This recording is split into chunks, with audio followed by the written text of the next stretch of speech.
Hello Ram Ram ji, good morning. कैसे हैं आप सब? वेलकम है आप सबका साधना रियल ब्लॉग चैनल में। आई होप फ्रेंड्स आप सभी अच्छे होंगे। मॉर्निंग का टाइम है, बच्चों को भेजने के बाद से ब्लॉग आज मैंने स्टार्ट किया है। जल्दी जल्दी बच्चों को भेजा, उनको नाश्ता दिया, सब्जी रोटी आज मैंने बनाया था। हस्बैंड जी आज नहीं गए हैं, घर पर ही हैं और उनसे मेरा आज गुस्सा वाला सीन चल रहा है, तो इसलिए कह रहे थे आज मेरा मन ही नहीं है काम पे जाने पे, क्या करना है कमा धमा के, तुम नाराज़ ही रहती हो। तो मैंने कहा कोई बात नहीं, मत जाइए काम पे, लेकिन आप गलती करेंगे तो मैं तो भाई नाराज़ रहूँगी। इसमें कोई भी मतलब रिलीफ नहीं मिल सकती आपको। और देखिए इतना भागा दौड़ी से सुबह सुबह काम फ्रेंड्स करना पड़ता है। सुबह सुबह तो किसी का कुछ सुनने का मन ही नहीं होता मेरा। शायद हर लेडीज ऐसी होंगी क्योंकि सुबह सुबह इतने सारे काम होते हैं, 10-11 बजे तक तो टाइम ही नहीं मिलता कुछ और सुनने का।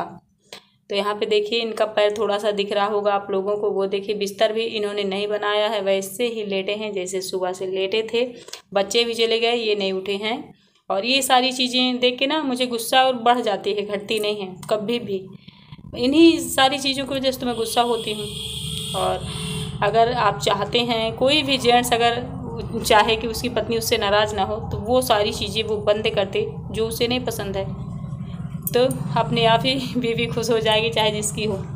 और लोग क्या सोचते हैं कि हम वैसे ही रहें जैसे हमें रहना है, वही वो ही करें जो हमें पसंद है और औरतें हमसे खुश रहें। तो ऐसा नहीं हो सकता भैया, बिल्कुल भी नहीं, मेरी लाइफ में तो बिल्कुल नहीं, नॉट अलाउड। तो इनका गुस्सा इन्हीं पे रहने देते, मुबारक हो इनको। मैं लग जाती हूँ अपनी सफाई में। देखिए सारा झाड़ वाड़ दिया है मैंने यहाँ पे। गाड़ी ये नहीं हटाएंगे क्योंकि ये गुस्सा है, तो गाड़ी खड़ी रहने देते हैं। यहीं पे मैं अपना झाड़ू वाड़ू लगा के पोछा लगा लूँगी और बिस्तर बना दी हूँ। जहाँ ये लेटे हैं इनसे मैंने बिल्कुल भी बात नहीं करी है। और फिर उधर से झाड़ू वाड़ू लगा के आ गई हूँ इधर अपनी राम कुटिया में। यहाँ आज गंदा हो रखा है। बच्चे जब स्कूल गए थे ना तो सारा सामान आज फेंक दिया था उन्होंने। उसका एक रीज़न था, किसी भी की अंडरवियर नहीं मिल रही थी, तो वो ना मान लो कि न्यू अगर 2 अंडरवियर उसके पास हैं, अगर एक पुरानी आप दे रहे हो, मान लो वो सूखी नहीं मिल नहीं रही, तो वो पुरानी नहीं पहन सकता, मतलब जो पहनता वही पहनेगा, उसका जिद है। तो मैंने कहा बेटा अब तुम ढूंढ लो। तो उसने फिर इतना अच्छे से ढूंढा है कि मेरा रूम पूरा गंदा कर दिया है कि मम्मी लो अब आप साफ़ करो। चड्डी तो उसको मिल गई, बट मतलब उसने काम बढ़ा दिया मेरा। तो इसलिए ये रूम अस्त व्यस्त हो गया था, तो यहाँ मैं झाड़ू लगा लूँगी।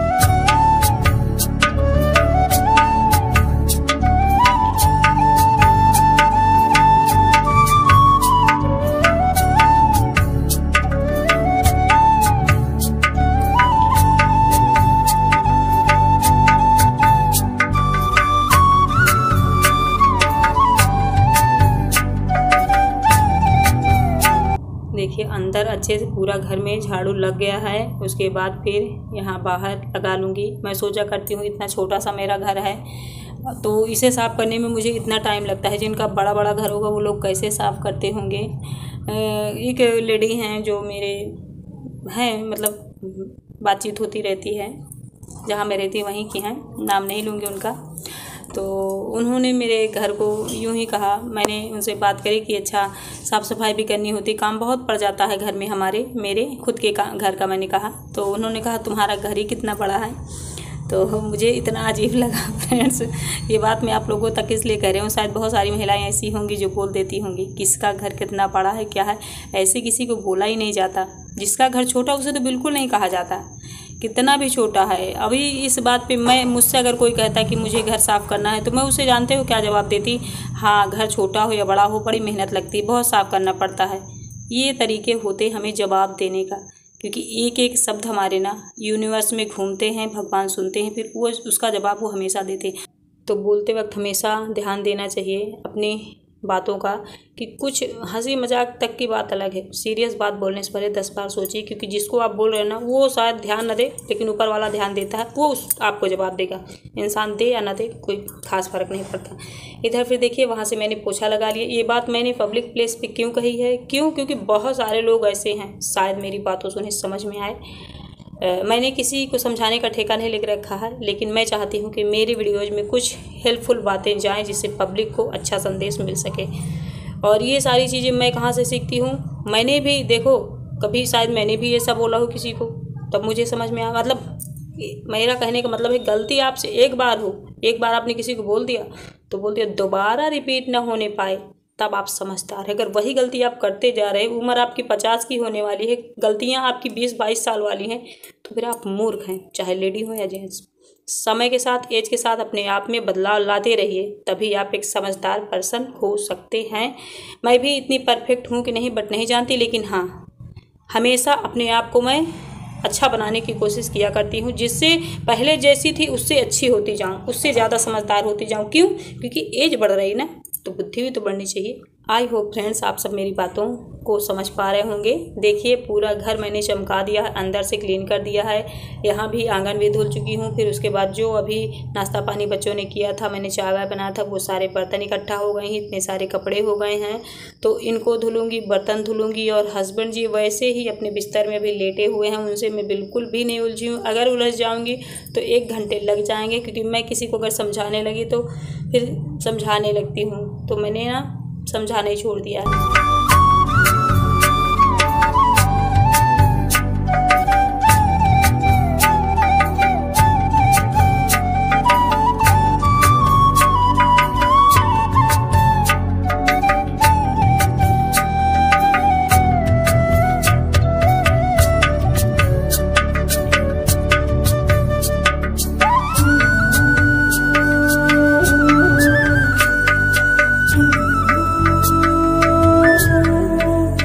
आज के ब्लॉग में फ्रेंड्स ज़्यादातर मॉर्निंग क्लीनिंग ही थी। झाड़ू पोछा, बर्तन सफाई, कपड़े की सफाई, बाल्टियों की सफाई कैसे मैं धुलती हूँ, बॉटल साफ़ करना, मतलब पूरा क्लीनिंग रूटीन ही है ज़्यादातर मॉर्निंग का। उसके बाद फिर पूजा पाठ भी करूँगी। मतलब आज का ब्लॉग लॉन्ग रहेगा, क्योंकि आप सब रिक्वेस्ट करते हो साथ में थोड़ा सा बड़ा ब्लॉग बनाइए। जिनको पसंद आता है वो कहते हैं बड़ा बनाइए, जिनको नहीं पसंद आता वो क्लिक करके छोड़ देते हैं, अपनी अपनी पसंद होती है। बर्तन धुल के मैंने रख दिया है, ये कपड़े निरमा से भिगो के जस्ट अभी धुलूँगी, क्योंकि अगर यहाँ कपड़ा छोड़ देती हूँ फिर शाम तक ही वो पड़े रह जाते हैं, तब धूप आ जाती है, मैं फिर नहीं आती, टाइम ही नहीं पाती हूँ। इतना छोटा दिन मुझे लगा करता है, समझ में ही नहीं आता। ये सारा काम ख़त्म करते करते 9-10 मान लो, पूजा पाठ नाश्ता करते करते 10:30 बज जाते हैं मुझे। उसके बाद फिर मैंने अगर फ़ोन का काम कर लिया अपने आधा 1 घंटे, तो फिर उधर बच्चों के आने का टाइम हो जाता है। लंच भी मेरा जल्दी जल्दी रेडी होता है बच्चों के आते आते, तो ये कुछ हाल होता है। और हस्बैंड जी कहते हैं घर में आखिर अभी तक लंच भी नहीं बना, कर क्या रही थी। तो ये सब छोटी छोटी बातें हैं जिससे मैं नाराज़ हूँ, कोई ख़ास बड़ी बात नहीं है। तो वो अभी नहा धो चुके हैं, बैठे हैं, गाना उन्होंने लगा रखा है एक। मैंने और अपनी गलती बता दूं, गलती कह लो या फिर मेरा एक डिसीजन कह लो। यहाँ देखिए नहा धो चुकी हूँ, कपड़े फैला दी हूँ, अब पूजा पाठ करूँगी। क्या किया है मैंने, टीवी रिचार्ज नहीं करवाया है, एयरटेल का है सेट-टॉप बॉक्स, उसे हम लोग रिचार्ज करा के टीवी देखा करते हैं। तो मैंने इस बार रिचार्ज नहीं करवाया है। इनसे झगड़ा करी हूँ इस बात के लिए, क्योंकि सारा दिन बच्चे फ्रेंड्स टीवी देखते हैं और ये मना नहीं करते। तो मैंने कहा इस बार रिचार्ज नहीं होगा, मेरा डिसीजन है। तो ये बोल रहे थे रिचार्ज होगा, मैंने कहा नहीं नहीं होगा। तो रिचार्ज नहीं हुआ है। अगर ये रिचार्ज करवाएंगे तो मैं और ज़्यादा गुस्सा हो जाऊँगी, इसलिए ये भी नहीं करवा रहे हैं। तो ये कुछ खास है रीज़न मेरा लड़ने का। अब हुई हूँ फुर्सत, खाने में इतनी भयानक गर्मी है। और देखिए मेरी मेहंदी हो गई है काली काली सी लग रही है। धूप काफ़ी हो गई। डेली मुझे 9 बज जाते हैं पूरा घर का काम समेटते समेटते। आज है वेडनेसडे, अभी भगवान के पास जाने का टाइम हो गया। नहीं, भगवान भी कहेंगे इसका इतना काम होता है, मेरे पास ही सबसे बाद में ही आती है। भगवान के पास बाद में जाने का एक बहुत बड़ा रीज़न ये है कि भगवान के पास हमें स्वच्छ होके ही जाना पड़ता है। ये नहीं कि बिस्तर सुनो और भगवान के पास चले जाओ। भगवान के पास नहाने धोने सारा सफाई साफ करने के बाद ही जा सकते हैं, इसलिए भगवान के पास जाने में लेट होता है। तो चलिए चलते हैं। तो यहाँ मैं पूजा करूँगी। वो फुल साउंड में गाना सुन रहे हैं, मैं पूजा कर रही हूँ, तो मतलब उनको ये पता है ना कि पूजा करते हुए गाना वाना वो बंद कर देती है, तो उन्होंने और फुल साउंड कर दिया। मैंने कहा कोई बात नहीं भैया, मैं उलझूँगी नहीं, आप कुछ भी करिए। तो यहाँ पे सूर्यदेव जी को, तुलसी माँ को नहला दूँगी, पूजा पाठ कर लूँगी, ज़्यादा पूजा रूटीन नहीं डालूँगी। और कौन सा गाना इन्होंने लगा रखा है बताती हूँ आप लोगों को। ये जीवन जितनी बार मिले, हर बार मुझे तेरा प्यार मिले, तो ये गाना ये सुन रहे हैं, यहाँ सूर्यदेव जी को मैंने जल दे दिया है। बताइए, जल देते हुए फिल्मी गाना गा रही हूँ। खैर देखिए, प्रणाम कर ली हूँ। अब जाऊँगी मंदिर, घर के अंदर की पूजा करूँगी, नाश्ता बनाऊँगी। अभी तक मतलब रोटी नहीं बनी है, बच्चों को बना दिया था, बस सब्जी रखी हुई है। तो पना थोड़ा सा बनाऊँगी, रोटी। ये भी भूखे बैठे हुए हैं। जब मैं भगवान की पूजा पाठ कर लूँगी उसके बाद फिर बनाऊँगी, तब ये भी खाएंगे, मैं भी खाऊंगी। वेट करते रहते हैं। जिस दिन घर में रहते हैं ना, देखते हैं, कहते हैं यार बहुत काम पड़ता है तुम्हें। और जब चले जाते हैं स्कूल बाहर काम पे, तो वहाँ से आते हैं तो कहते हैं यार तू करती क्या है, 7 दिन बैठी रहती है। तो ये कुछ हाल है। अभी कहीं काम से चले गए हैं, तो वो आ जाएं उसके बाद फिर मैं रोटी सेक के बनाती हूँ। यहाँ मैंने भी गाना लगा रखा है अपने मन का, डेस्क सामने रखा हुआ है कूलर के ऊपर। तो मैं चेंज कर करके लगा रही हूँ कि कौन कौन सा गाना इन्होंने चिप में भरवाया हुआ है। होता है कभी कभी गाना भी अच्छा लगता है सुनने में। ज़्यादातर मैं भजन लगाया करती हूँ, फिल्मी गाने बहुत कम लगाती हूँ।